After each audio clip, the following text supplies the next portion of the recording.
If you found yourself in the deep depths of YouTube trying to find the Game Shark, the code breakers, the cheat CC, the game facts to finally figure out how to do a hyperlapse, well, hopefully I'll be able to provide that information for you right here, right now. In order to get down this hyperlapse thing, you should probably understand what a time lapse is. Now, they go hand in hand. A time lapse is a sequence of photos that I put in video format, which kind of gives it that stop motion look and exaggerates time passing by in a certain time frame. For example, in a 1 hour long gaming session, if I did a time lapse, it can exaggerate the 1 hour to pass in about a few seconds or minutes. Just like a session with Mia Khalifa.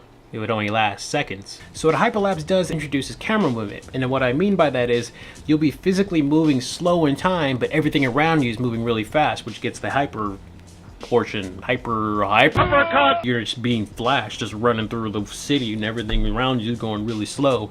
Just like my Tinder profile. All right, so now that we know what a hyperlapse is, what do you need to do it? You need something that can take a picture. You need to physically be able to move in small increments, whether it's by child, by horse, by dolphin. Now you're probably thinking, why the f are we right here? What this is going to help is get you used to framing. You're going to use the rule of thirds. What are the rule of thirds?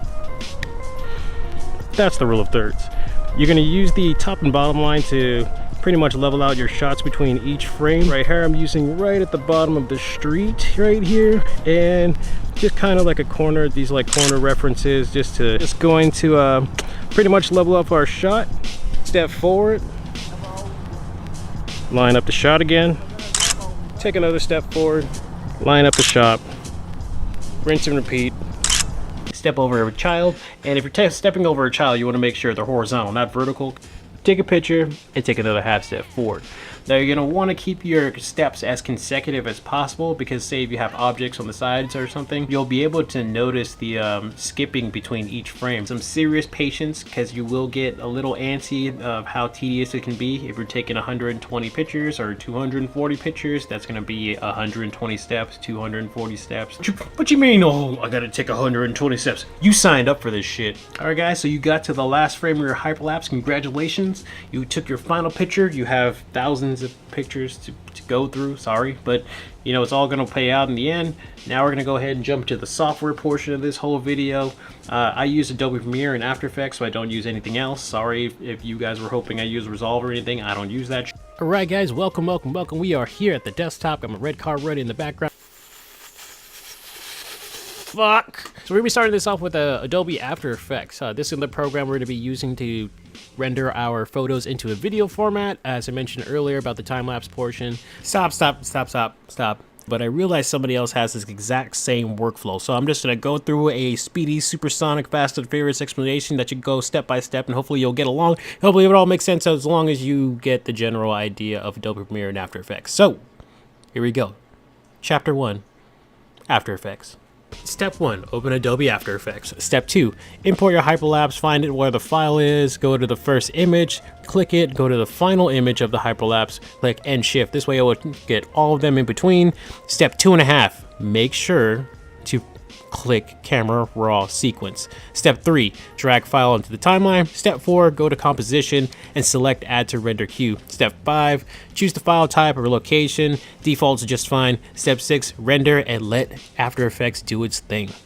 Chapter 2, opening Adobe Premiere. Hopefully it doesn't crash.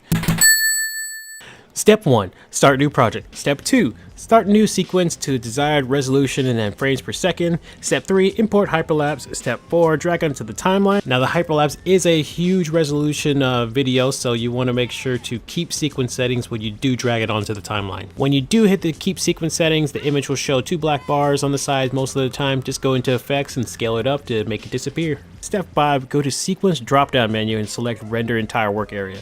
Step 6, preview the hyperlapse. Step 6.5, go to effects and then search for warp stabilizer. Use if necessary, don't really need it depending on the hyperlapse. And before putting the warp stabilizer effect on, make sure to nest sequence. Step 7, go to file drop down menu, choose to export media and choose the file type and location. Step 8, rejoice. You have now completed your hyperlapse instruction manual.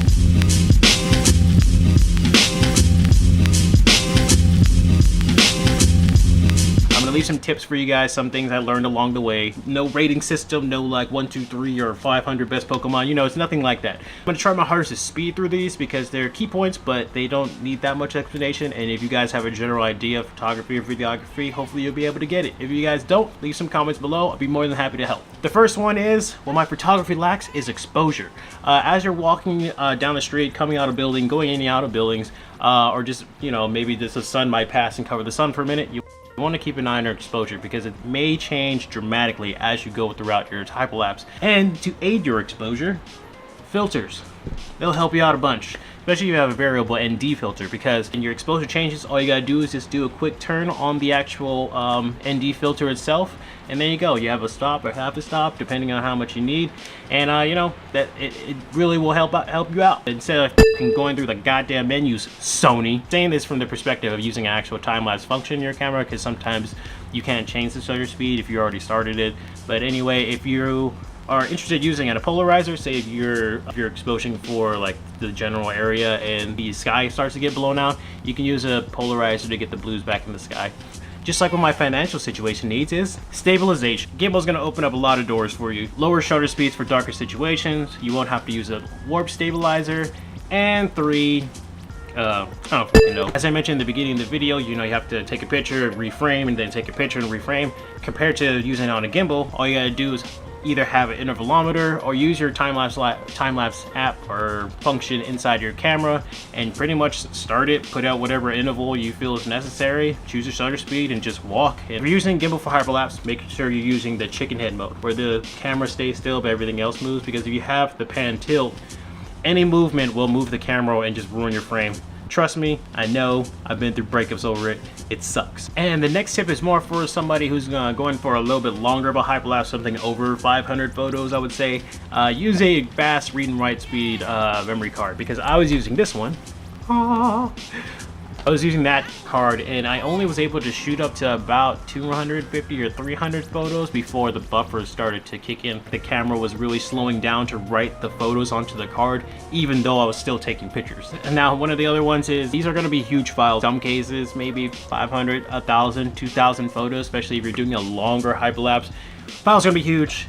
Mine almost came out, I think, to like 8 or 10 gigs in some cases. So make some space, make sure you can fit it. You know me, a Khalifa can. Remember to have some fun. You know, it always takes some time to get to perfection, just like Perfect Cell did in Dragon Ball Z. He had to eat 18 and 17, which were probably 2 shitty hyperlapses, put it into one, and made Perfect Cell, which became his perfect hyperlapse. So, you know, it might take some time, but have some fun doing it. I know I've watched plenty of tutorials over the years, and I've only done a handful of them, so I know what it's like just to have like all this knowledge but just never actually try to put it down, and this is one of the first situations that I actually fell through with. So a lot of these guys only show about 1 or 2 hyperlapses.